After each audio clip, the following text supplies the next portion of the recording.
में कभी कभी जो पोइट्री है, अर्थात जो कविता है, कविता में जिस तरीके की बात कही जाती, तो आप जानते हैं जो पोइट होता है वो थोड़ा सा एक उसको काव्यात्मक रूप देने का प्रयास करता है।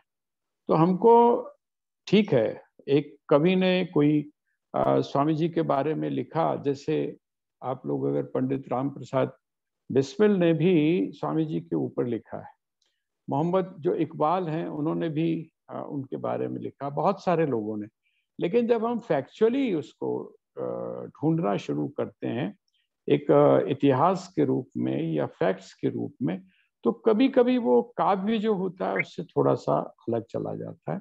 तो हम ये चाहते हैं कि हम स्वामी जी के बारे में हमने जो कुछ सुना हुआ है, मैं यही पहले निवेदन करता कि हम उसको जैसे एक टेक्स्ट बुक होती है उसकी तरह से एक सिस्टमेटिक रूप में, तो कौन कौन सी बातें उसमें हमको ध्यान रखने की हैं, एक हफ्ता समझ लीजिए हम स्वामी जी के बारे में ही थोड़ा बहुत जानने का प्रयास करेंगे, क्योंकि उनका व्यक्तित्व जो है वो इतना विस्तृत है, इतना व्यापक है कि आप उसको एक हफ्ते में नहीं समझ पाएंगे। खास करके जो उनके थॉट्स हैं, उनके जो विचार हैं, उनकी एक एक जो व्याख्यान है, 2.5 घंटे का व्याख्यान, और उस 2.5 घंटे के व्याख्यान में उन्होंने जो वेदांत की या अध्यात्म की ऊंचाइयों को जो उन्होंने व्यक्त किया है, जिस तरीके से वहां तक जाने के लिए हमको थोड़ा सा, वैसे तो अब मुझे लगता है कि आपने श्रीमद् भगवद गीता का स्वाध्याय करते समय बहुत सारी जो बातें हैं अध्यात्म से संबंधित, धर्म से संबंधित और अध्यात्म से संबंधित, उनको हम लोगों ने समझा है। अब थोड़ा इजी होगा उनको समझना, खास करके उनके जो वेदांत, जैसे एक उनका एक पुस्तक है उसका नाम है वेदांत शिखर से, उसको जब आप पढ़ते हैं वो पूरी की पूरी दार्शनिक है। विश्वानुभूति जो है वो भी एक तरफ से दर्शन है उनका। भक्ति के बारे में जब आप उनका कंसेप्ट पढ़ते हैं तो वो बिल्कुल डिफरेंट है और उनके एग्जाम्पल्स बहुत सिंपल हैं। तो विज्ञान से सम्मत, विज्ञान को साथ में जोड़ते हुए जो स्वामी जी के जो विचार हैं उनको हम जानने और समझने का प्रयास करेंगे। कोशिश हम ये करेंगे कि एक किसी भी ग्रंथ को हम अपने सामने रख कर और उसका चिंतन करें, ताकि जैसे बहुत इम्पॉर्टेंट है उनका गृहस्थ में आत्मज्ञान, ये एक विषय इस प्रकार का है जो हम लोगों को शायद थोड़ा सा बूस्ट करे। नहीं तो हम लोग ये समझ लेते हैं कि हम तो गृहस्थी हैं, तो गृहस्थी व्यक्ति जो है उसके लिए सारे मार्ग खुले हुए हैं। उन्होंने स्वयं अपने जीवन के माध्यम से और उसके बाद जो हमारे रिलेशनशिप हैं उनके माध्यम से, फिर स्वामी जी के जाने के बाद जिस तरह से सारी घटनाओं का क्रम हुआ है, उन सबको जब आप एनालाइज करते हैं तो आपको कुछ अलग ही अनुभव होता है, और एक उस परमात्मा के प्रति और एक प्रकृति के प्रति, जो संसार का जो चलाने वाला है जिसको हम ईश्वर बोलते हैं, उसके प्रति एक अजीब सी आस्था हमारे जीवन में आती है। तो हम उसकी चर्चा आपके समक्ष करेंगे। आइए, सबसे पहले तो मैं आपको जो कुछ ऐसी पुस्तकों का नाम बताता हूं जिनके माध्यम से आप स्वामी जी को समझ सकते हैं। सबसे ज्यादा जो स्वामी जी का जो जीवन है वो जो पढ़ा जाता है वो है सरदार पूरन सिंह जो हुए हैं, जिनको जो लोग हिंदी के साथ में जुड़े हुए हैं, हिंदी साहित्य के साथ में, वो उनका नाम जानते होंगे अध्यापक पूरन सिंह के रूप में। तो सरदार पूरन सिंह जो है, उन्होंने, क्योंकि स्वामी जी के साथ में उनका जो रिलेशन रहा है, थोड़ी सी स्वामी जी के जो शिष्य हैं उनकी मैं आपके सामने थोड़ी सी चर्चा कर देता हूँ। उनके प्रमुख रूप से 3 शिष्य हमारे सामने आते हैं, 3। एक और हैं स्वामी जी जिन्होंने आंध्र प्रदेश में जाकर काम किया, लेकिन उनकी चर्चा बहुत कम उनके साहित्य में मिलती है। लेकिन जो 3 शिष्य उनके प्रमुख रूप से आते हैं, एक है नारायण स्वामी। जो नारायण स्वामी थे, नारायण स्वामी का स्वामी जी के साथ में बहुत ज्यादा घनिष्ठ संबंध रहा है। बल्कि ये कहा जाए कि संन्यास के रूप में जो दीक्षा है वो स्वामी जी ने नारायण स्वामी जी को दी थी।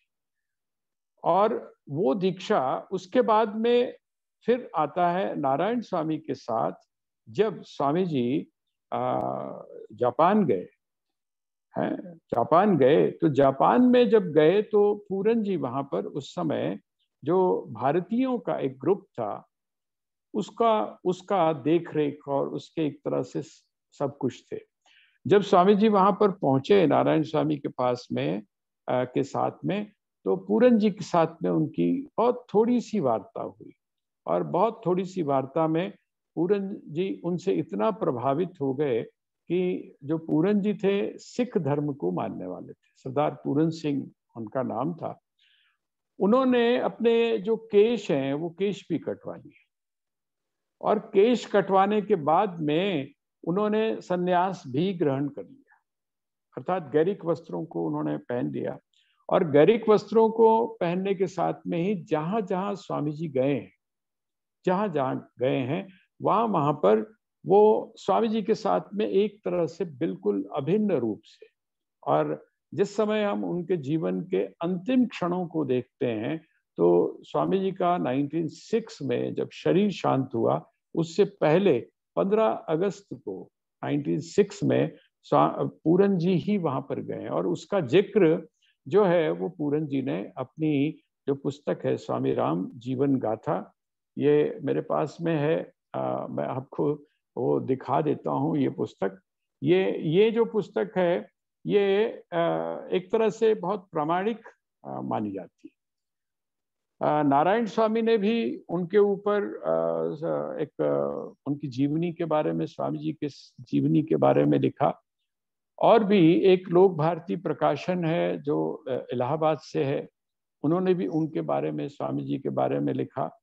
और अपने यहाँ से जो दिल्ली मिशन है वहाँ से भी एक बड़ी छोटी सी पुस्तक जो है वो बच्चों के लिए खास करके, और उनके लिए जो बिल्कुल अभी इंट्रोडक्शन के रूप में स्वामी जी को जानना चाहते हैं तो पुस्तक लिखी। एक नांदेल करके यहाँ पर है अपना रोहतक के पास इसमें हरियाणा में, उन्होंने भी उसके बारे में लिखा और काफी खोज की गई।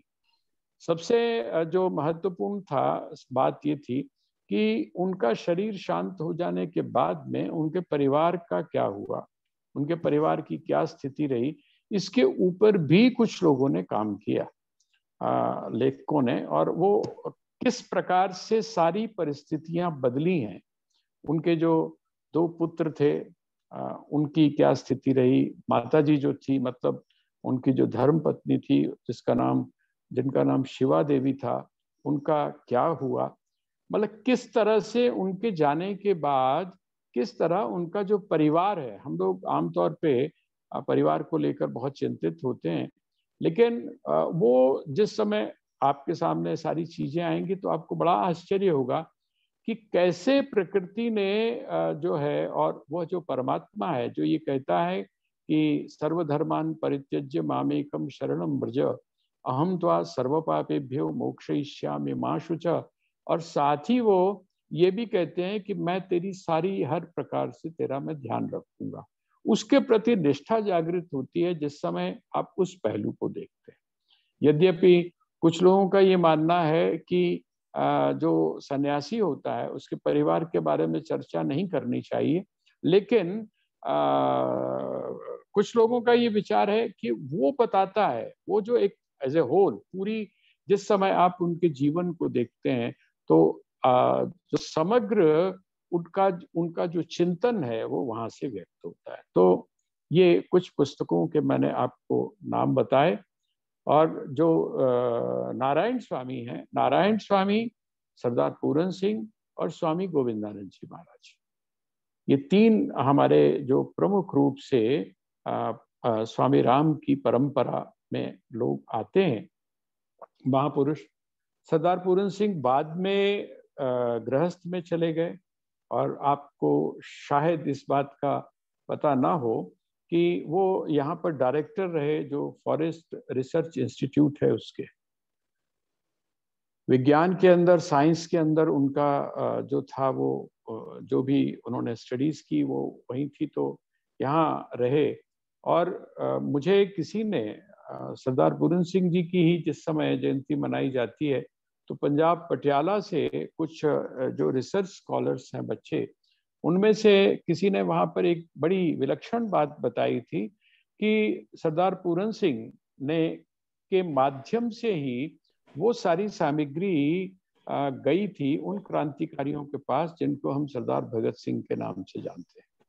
वो जो वहाँ पर विस्फोट किया गया था, वो जो बम था, उस बम का में जो विस्फोटक पदार्थ था, उसकी उपलब्धि उन्हीं के माध्यम से हुई थी, सिर्फ इसलिए क्योंकि उसका आज़ादी के साथ में संबंध था।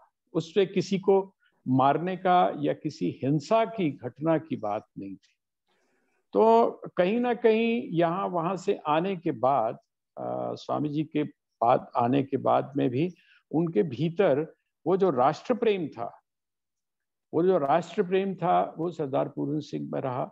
उनके जीवन में जो जितनी भी पोइट्री है, चाहे वो पोइट्री पंजाबी में लिखी गई हो, चाहे वो पोइट्री उनकी अंग्रेजी में लिखी गई हो, उसके ऊपर स्वामी जी का जो चिंतन था उसका पूरा प्रभाव आपको दिखाई देता है। यहाँ तक कि आपने उनके बहुत छोटे से एसेस अगर पढ़े होंगे सरदार पूरन सिंह के, वो जो एसेस हैं उन्हीं के कारण उनको प्रतिष्ठा प्राप्त हुई हिंदी साहित्य के अंदर भी।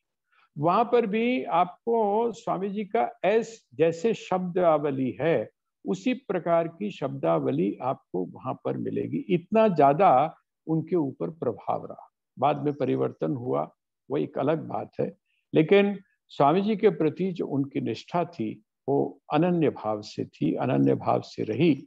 उनके जाने के बाद, स्वामी जी के 1906 में जाने के बाद, फिर उनके साथ ये स्थिति आ गई कि अब कोई मार्गदर्शक उस लेवल का नहीं था। जो जैसे हम लोग श्रीमद् भगवत गीता पढ़ते हैं, तो कल ही हम इसके ऊपर चिंतन कर रहे थे कि उसने कह दिया, अर्जुन ने कह दिया कि आपके अलावा मुझको कोई व्यक्ति ऐसा नहीं लगता है जो मेरी शंकाओं का निवारण कर सके। इस प्रकार की जो निष्ठा है, इस प्रकार का जो समर्पण का भाव है, वो जिसके प्रति बना पाते, ऐसा कोई व्यक्तित्व उनको नहीं मिला। और नारायण स्वामी ने फिर मिलके उनको प्रेरणा दी कि आप उनके साथ में रहे हैं, और आपके साथ में उनका मित्रता का भी एक संबंध रहा है। गुरु शिष्य की बात तो है ही, लेकिन मित्रता का भी संबंध रहा है। तो आप उनके बारे में, तो स्वामी जी के बारे में बहुत सारी बातें, खास करके उन्होंने जो शुरुआत की है, थोड़ी सी दिक्कत उनके जीवन को पढ़ने में इस पुस्तक के माध्यम से ये आती है कि हम लोगों को जैसे एक आदत होती है, एक अभ्यास होता है कि हम किसी को बचपन से पढ़ना चाहते हैं। जब कोई हम बायोग्राफी पढ़ते हैं किसी की जीवन की, तो हम उसको बचपन से पढ़ना चाहते हैं। लेकिन ये जो बायोग्राफी है या ये जो जीवनी है, ये शुरू होती है उनके मिलने से लेकर। जब वो पूरन जी को मिले हैं, तो उन्होंने जो फर्स्ट एक्सपीरियंस है, किस तरह से वो उनके साथ में मिले हैं, फिर धीरे धीरे डेवलपमेंट हुआ है, वहां से उन्होंने शुरू किया है। तो थोड़ा सा, लेकिन बाकी और जो के पुस्तकों के नाम मैंने आपको बताए हैं, वो पुस्तकें आपको बताती हैं सिस्टमेटिक पूरा बचपन से कहाँ उनका जन्म हुआ। और स्वामी गोविंदानंद जी जो थे, मेरे को इसका जिक्र इसलिए करना पड़ रहा है ताकि आपको एक आउटलाइन पूरी की पूरी पता चल जाए, खास करके स्वामी राम की भी और स्वामी राम तीर्थ मिशन की भी। तो जो स्वामी जी थे, स्वामी गोविंदानंद जी, उनका बहुत थोड़ा सा संपर्क स्वामी जी के साथ में हुआ, बहुत थोड़ा सा, मेरे ख्याल से 1.5 या 2 वर्ष का हुआ। बहुत अच्छे पोइट थे वो, पंजाबी के और उर्दू के, और उसका प्रभाव उनके ऊपर इतना पड़ा कि उन्होंने भी शिष्यत्व ग्रहण कर लिया। और उनके भी मस्तिष्क में सिर्फ एक ही उद्देश्य था कि स्वामी रामतीर्थ का जो मिशन है, अर्थात स्वामी राम का जो जीवन है, उनका जो दर्शन है, उसको लोगों तक पहुंचाया जाए। संपर्क हुआ स्वामी हरिओम जी महाराज से, और स्वामी रामतीर्थ मिशन की स्थापना हुई। ये स्वामी रामतीर्थ मिशन की जो एक जिसको हम बोलते हैं भूमिका या उसकी नींव जो है वो यहाँ तक है। 1955 में जो है वो स्वामी जी का अर्थात स्वामी हरिओम जी महाराज का शरीर शांत हुआ और उसके बाद स्वामी गोविंद प्रकाश जी, हमारे पूज्य श्री स्वामी अमर मुनि जी महाराज और अभी जिनका कुछ वर्ष पहले ही 2 वर्ष पहले ही शरीर शांत हुआ है, हमारे गुरु स्वरूप डॉक्टर किशोर दास स्वामी जी महाराज, ये भी उसी परंपरा में यहाँ पर स्वामी रामतीर्थ मिशन पर अपनी कृपा बरसाते रहे हैं और परमाध्यक्ष के रूप में यहाँ पर रहे। तो ये एक संक्षेप। नारायण स्वामी जी जो हैं, नारायण स्वामी ने इस बात को लेकर बहुत परिश्रम किया, क्योंकि देखिए 2 चीजें हैं, 2 बातें हैं। नारायण स्वामी और स्वामी हरिओम जी की जो भूमिका स्वामी राम के दर्शन का, उनके जीवन का प्रचार प्रसार करने के लिए रही है, वो ऐसा समझ लीजिए कि जो पुस्तक है, जो साहित्य है, अगर आप जो स्वामी रामतीर्थ प्रतिष्ठान लीग जो है, जहाँ पर से अभी भी हम लोगों को स्वामी जी की पुस्तकें, उनका साहित्य अवेलेबल होता है, उसकी जब आप बैकग्राउंड देखेंगे तो आपको पता चलेगा कि नारायण स्वामी ने उनके जो शिष्य अमेरिका में, जापान में या बाकी जगह पर रहने वाले थे, जो क्लिपिंग्स थी, जो डायरीज थी, उनके अंदर से उन्होंने स्वामी जी के जीवन को पकड़ने का, उनके स्रोत को पकड़ने का उन्होंने प्रयास किया, नारायण स्वामी ने। और आप सभी जानते हैं कि जिस समय स्वामी जी का साहित्य तैयार हो गया, नारायण स्वामी ने जिस समय इस साहित्य को तैयार कर दिया स्वामी राम के, तो दिक्कत आई थी। मैंने कई बार छुटपुट रूप में तो इसकी चर्चा की है, लेकिन आज क्योंकि संदर्भ जब वही चल रहा है तो हमें उनका नाम नहीं भूलना चाहिए और उनके प्रति हम सभी को कृतज्ञ भी रहना चाहिए। वो व्यक्तित्व कौन रहा? तो एक अमीचंद शर्मा थे हमारे पास। उसको साहित्य को जो है वो छापने के लिए राशि उस समय नहीं थी। कहाँ से आए? तो अमीचंद शर्मा एक हुए हैं। आप अगर इसमें जाएंगे तो आपको उनका नाम भी मिल जाएगा। और उनको भी स्वतंत्रता सेनानी थे और स्वतः साथ में अध्यापक थे। जो उनको पैसा मिला वहां से, अपने उस सारे पैसे को उन्होंने उस साहित्य का प्रकाशन करने के लिए दे दिया और बाद में उनको सजाए मौत अर्थात फांसी की सजा हो गई। मेरा कहने का तात्पर्य क्या है कि ये जो स्वामी राम का साहित्य आपको जो अवेलेबल है, ये जिन लोगों की वजह से और जितना परिश्रम इसके ऊपर हुआ है, जितना त्याग, जितना वैराग्य इसके प्रति समर्पित किया गया है। अभी भी मैं आपको डेट बता दूंगा। दिल्ली जो है, दिल्ली राज्य में जो किला है, पुराना किला, उसके अंदर कहीं उनको याद किया जाता है राज्य की तरफ से। 3 लोग थे जिन 3 लोगों को वहां पर फांसी की सजा दी गई थी। तो स्वामी जी का जो व्यक्तित्व है, तभी मैं आपसे कह रहा था कि सिर्फ 33 वर्ष की आयु, आप लगा सकते हैं 33 वर्ष की आयु में तो आजकल भी हम अपने कैरियर की बात सोच रहे होते हैं। और अगर हम प्राचीन समय में चले जाएं, पुराने समय में चले जाएं, तो 33 वर्ष की अवस्था में अभी हम अपनी गृहस्थी की जो रिस्पॉन्सिबिलिटीज है उसी को पूरा नहीं कर पाते। ऐसी जो स्थिति है उसमें अपने आप को एक सूर्य की तरह निकाल कर बाहर लाना अपने व्यक्तित्व को, ये अपने आप में बहुत बड़ी चीज है। तो ऐसा जो महापुरुष है, उस महापुरुष से हम लोग जुड़े हुए हैं। हम लोग किससे जुड़े हुए हैं? हम लोग, जैसे हमारे यहाँ प्रार्थना आती है कृण्वन्तो विश्वमार्यम, कि हम आर्य पुत्र हैं।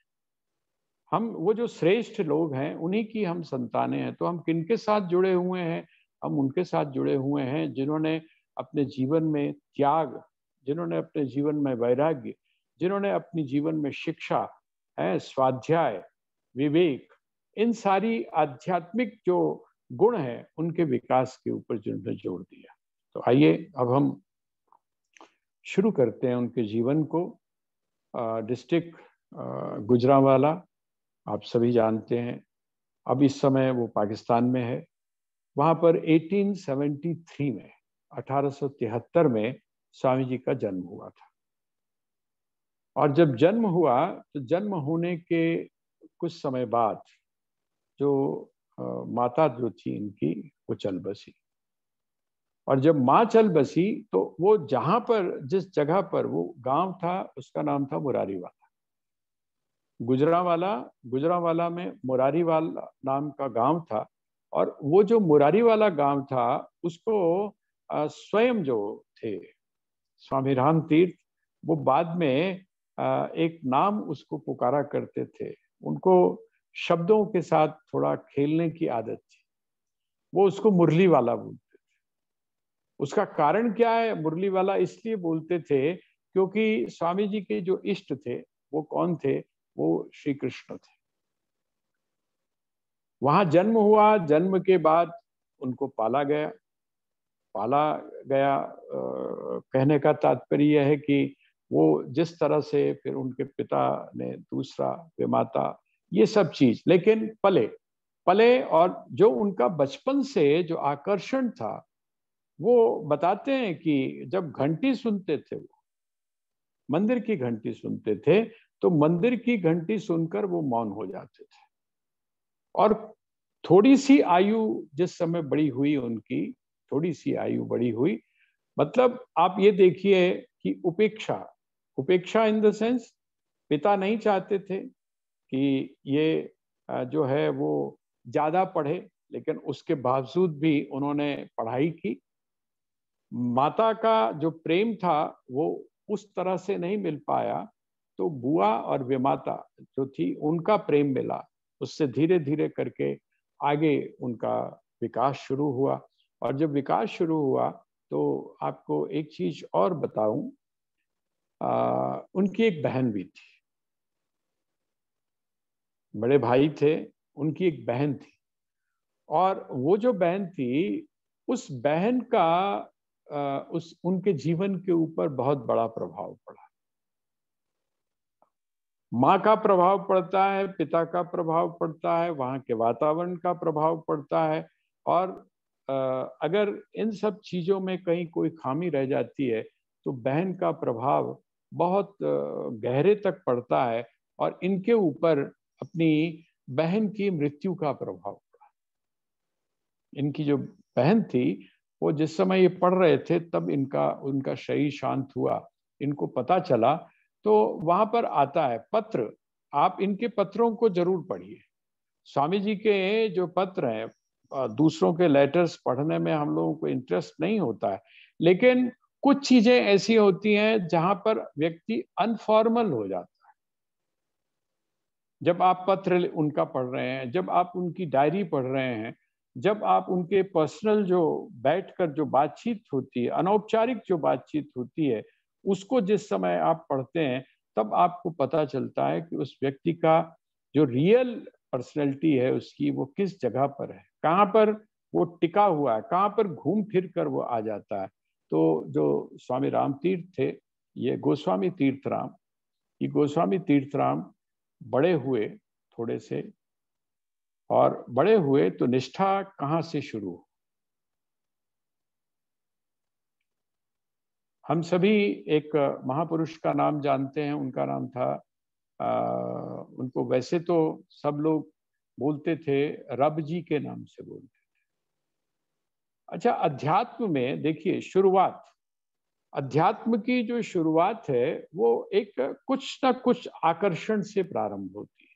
जैसे आपको ध्यान होगा जिस समय आप बचपन में होंगे, पुरुष की अगर हम बात करें और स्त्रियों की अगर, तो आप दुर्गा चालीसा का जब पाठ करते हैं, दुर्गा चालीसा का जब आप पाठ करते हैं, या जिस समय माँ के उसका जब आप पाठ करते हैं, तो आपके मन में एक बड़ी अजीब सी छवि होती है जिसका आप स्मरण कर रहे होते हैं, उसके उसकी एक छवि होती है। और दूसरी बात, वो दूसरों से अलग कैसे है ये भी आप जो है इस चीज को भी अपने सामने रखते हैं।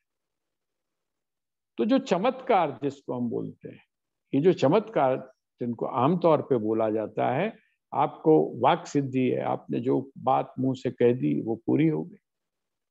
आपको ऐसी सिद्धि है कि आपके मन के अंदर जो चल रहा है वो आपको पता चल गया। तो साधारण रूप में लोगों को ये सब चीजें बड़ी आकर्षित करती हैं। और आपने देखा होगा कि जब आप बचपन में होते हैं तो एक जो ड्रीम होता है, एक जो आपका जो स्वप्न होता है, वो स्वप्न इसी तरह का होता है कि अगर मैं ये करूंगा तो मेरे में ये दिव्यता आ जाएगी, अगर मैं ये करूंगा तो अष्ट सिद्धियां नवनिधियां के बारे में जब हम पढ़ते हैं, अच्छा हम छोटे भी हो सकते हैं, हम क्या इतने बड़े भी हो सकते हैं जैसे हनुमान जी हुए थे। ये आकर्षण एक होता है। तो वो जो पूरा गांव था वो जिनको क्या मानता था, वो जिनको रब के रूप में मानता था, धन्ना जी। वो धन्ना जी जो है वो सबसे पहले जो मास्टर स्पिरिचुअल उस साइड के हैं, वो सबसे पहले मास्टर हो रहे हैं, जिसको हम ये बोल सकते हैं कि पहला प्रथम गुरु या प्रथम शिक्षक। वहां जिस समय हम स्वामी जी के संबंध को उस जगह पर देखते हैं, देखिए एक संबंध उनका अपने परिवार के साथ में, उनका जो अपने परिवार के साथ संबंध है, उस संबंध के से संबंधित जितने भी पत्र हैं उनको आप एक तरफ रख दीजिए, जो उनके अपने पिताजी को, क्योंकि आप सभी जानते हैं कि उस समय बाल विवाह, छोटी उम्र में विवाह हो जाता था। छोटे उम्र में विवाह कर दिया गया इनका शिवा देवी जी से, और विवाह होने के बाद फिर कोशिश क्या थी उनकी, उनके जो पिताजी थे उनकी कोशिश ये थी कि ये मेरा जो बेटा है ये मेरे साथ में काम करे। प्रत्येक पिता की ये एक अभिलाषा होती है। लेकिन जो गोस्वामी तीर्थराम थे उनका मन इधर की तरफ नहीं था। अब मैं श्रीमद् भगवद गीता के उस संकेत की तरफ जा रहा हूं। कौन सा? ध्यान होगा आपको, कल ही हम उसकी चर्चा कर रहे थे कि जिस समय कोई व्यक्ति अपनी साधना से थोड़ा सा हट जाता है या किसी वजह से उसको पूरा नहीं कर पाता है, तो उसका जो फिर से जो जन्म होता है वो अपने उन्हीं संस्कारों को लेकर फिर वो जन्म लेता है। हमारे कुछ जो स्वामी जी के बारे में जो ज्योतिष को जानने वाले लोग हैं, उन्होंने कहा है कि ये पूर्व जन्म में ये थे और इस जन्म में ये हुए। उन्होंने उसको इस तरह से जोड़ने की कोशिश की। इसका मतलब वो संकेत इस बात का है कि वो उनकी जो साधना थी वो पहले से ही चल रही थी, और वो जो साधना पहले से चल रही थी वो जब तक पूर्ण ना होती तब तक वो रुकने वाली नहीं थी। और उसकी पूर्णता किस चीज में थी? उसकी पूर्णता थी विद्या को प्राप्ति में, अर्थात अध्यात्म जो विद्या है उसकी प्राप्ति को लेकर ही उसकी पूर्णता थी। यही कारण है कि स्वामी जी ने अपनी सारी विपरीत से विपरीत परिस्थितियों, उन्होंने क्या किया? उन्होंने शिक्षा के ऊपर, आश्चर्य होता है कभी कभी जिस समय हम उनके साहित्य को या उनके प्रवचनों को जब हम सुनते हैं और वो कोट करते हैं, उनकी जो क्रिश्चियनिटी है, जो क्रिश्चियंस हैं उनको जब वो कोट करते हैं, बाइबल को जब वो कोट करते हैं, ओल्ड टेस्टामेंट के जो कुछ चीजें हैं उनको जब वो कोट करते हैं, इस्लाम को जब वो कोट करते हैं, तो आश्चर्य इस बात का होता है कि इतना इतना पढ़ना, इतनी पढ़ाई अपने कोर्स के लिए करनी, जो जो भी वो उस समय शिक्षा ले रहे थे, और उसके बाद अपने परिवार का, पत्नी है, दो बच्चे हैं, बीच में यहाँ तक स्थिति आ गई थी कि पिता जो थे वो इनको छोड़ आए थे कॉलेज के बाहर। ऐसी परिस्थितियों में स्वाध्याय करने पर भी उनके पास में इतनी जो जानकारी है और इतनी वेरी करने वाली, मैथमेटिक के वो प्रोफेसर हैं, लेकिन विज्ञान के बारे में, धर्म के बारे में, जो धर्म की नीति है उसके बारे में, माइथोलॉजी जो बाहर के जो पौराणिक उनके जो कथाएं हैं उनको उनको लेना और उनकी फिर अपने तरीके से व्याख्या करना। आश्चर्य होता है कि इतनी जो पुस्तकें अगर आप लिखना शुरू करें तो इस बात की हैरानी उन लोगों को होती है जो स्वामी जी के प्रति निष्ठा रखते हैं और उनको इस तरीके से भी देखने की कोशिश करते हैं। चर्चा हुई थी हमारी वेदांता सोसाइटी एक है, आप लोग सभी जानते होंगे उनके बारे में। उनके जो सबसे पहली जो सेशन वहां से निकला था उसमें जो स्कॉलर हैं, आपने नाम सुना होगा उनका, शिवेंद्र नागर जी। उनके साथ में वो कहते हैं आश्चर्य होता है किस बात का कि इतनी छोटी सी उम्र के अंदर जिस व्यक्ति ने इतना अध्ययन किया, और आश्चर्य और भी बड़ा आश्चर्य क्या है, आप किसी भी वस्तु को प्राप्त करने के लिए लगातार अनथक रूप से प्रयास कर रहे हैं, और जब वो चीज आपको मिल गई तब उसका जो उपयोग होना चाहिए, आप इतनी विपरीत परिस्थितियों में, आप इतने अभावों में रहकर और शिक्षा को प्राप्त कर रहे हैं, और जिस समय एक मौका ऐसा आया कि आपका जो प्रिंसिपल है वो ये कह रहा है, आपका जो आचार्य है वो आपके व्यक्तित्व से इतना प्रभावित है, वो कहता है कि अगर तुम कहते हो तो मैं फॉरेन सर्विसेज के अंदर तुम्हारा नाम दे देता हूँ। और उस समय जो गोस्वामी तीर्थराम है वो क्या कहते हैं, वो कहते हैं कि ये जो ज्ञान है, ये जो मैंने ज्ञान अर्जित किया है, ये मेरा बेचने के लिए नहीं है, ये किस लिए है। राम ने अगर ज्ञान को अर्जित किया है तो वो लोगों में बांटने के लिए। देखिए, ये जो एक मादा है ये एक आम आदमी का नहीं होता है। हम लोग तो आप जानते ही हैं कि हम तो जिस समय पढ़ रहे होते हैं, उच्च शिक्षाओं को प्राप्त कर रहे होते हैं, तब भी एक हमारी मैथमेटिक कैलकुलेशन चल रही है कि अच्छा ये मेडिकल के अंदर पढ़ रहा है, इसमें इतना खर्चा आएगा और उस खर्चे को किस तरह से जल्दी हमने पूरा करना है। मेरा आप संकेत समझ लीजिए, ये जो सब मेडिकल के अंदर आप जा रहे हैं बच्चे, और उनके ऊपर इतना इतना पैसा खर्च हो रहा है, ऑफिशियली और अनऑफिशियली जो खर्च हो रहा है उसको पूरा करने, वो कहते हैं जी हमने तो पैसा खर्च किया है इसके ऊपर, तो हम पैसा कमाएंगे क्यों नहीं। और दूसरी तरफ एक ये दृष्टि है कि जिस समय उसको उसको भोगने का जिस समय आया, और वो अभाव सारे के सारे खत्म हो सकते थे, लेकिन नहीं, वहां पर शिक्षा का मतलब शिक्षा है। एक शिक्षक के रूप में अगर हम देखें तो हमको वहां पर जो गोस्वामी तीर्थराम है उनका व्यक्तित्व तो बड़ा विलक्षण नजर आता है। और जैसा मैंने आपसे एक और भी निवेदन किया कि स्वामी जी का जो व्यक्तित्व है, उस व्यक्तित्व को शिक्षक के साथ ही हम एक प्रेमी के रूप में, एक कवि के रूप में भी पाते हैं। जब वो प्रोफेसर थे, जब वहां पर, तो उनकी जो स्थिति थी अध्यात्म के अंदर बहुत गहरी बैठ चुकी थी। आपने बहुत बार सुना होगा कि ऐसी भी एक बार स्थिति आ गई थी। हमारे जो भारत बंधु जी शर्मा हैं, उन्होंने एक लेख भेजा था राम संदेश के लिए, मुझे अभी तक वो याद है।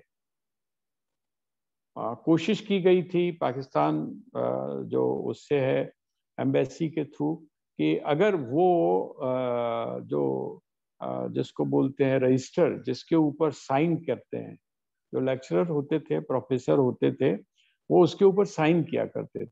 तो उनके जीवन की एक घटना ये बड़ी प्रचलित है और लोगों के बीच में आई भी है। अब वो भाव पक्ष है या क्या है ये नहीं, लेकिन उन्होंने बहुत कोशिश की पर वो चीज उनको मिल नहीं पाई। लेकिन उनको बड़ी जगह से, किसी विश्वस्त व्यक्ति से, ऐसे व्यक्ति से जो संभवतया उस बात का साक्षी था, उसने उनको जानकारी दी थी कि एक बार वो ध्यान में थे, भक्ति के अंदर ध्यान में थे, और उस ध्यान की स्थिति में उन्होंने क्या किया, वो भूल गए कि मेरा आज लेक्चर है, वहां जाना भूल गए। और वहां जब जाना भूल गए तो जब उनको वो उनकी समाधि या वो जो स्थिति थी वो जिस समय टूटी और भाग कर वहां पर पहुंचे, तो वहां वो जो प्रिंसिपल थे और प्रिंसिपल ने कहा कि आज तो गोस्वामी आपने कमाल कर दिया। गोस्वामी ने समझा कि शायद ये इसलिए क्योंकि मैं लेट पहुंचा हूं, तो उन्होंने कहा कि कमाल कर दिया मतलब, कहते हैं आज तो तुम्हारा लेक्चर बहुत गजब का था, क्योंकि मैं उस समय निकला था और मैंने पूरा तुम्हारा लेक्चर जो है वो सुना। अब इनको, गोस्वामी जी को समझ में आया कि मामला क्या है। भागकर पहुंचे तो कहते हैं कि वो जो मास्टर था, उस मास्टर के ऊपर गोस्वामी तीर्थ राम के वहां पर साइन थे। ये जिस समय देखा तो वो इतना रोए और उसके बाद में उन्होंने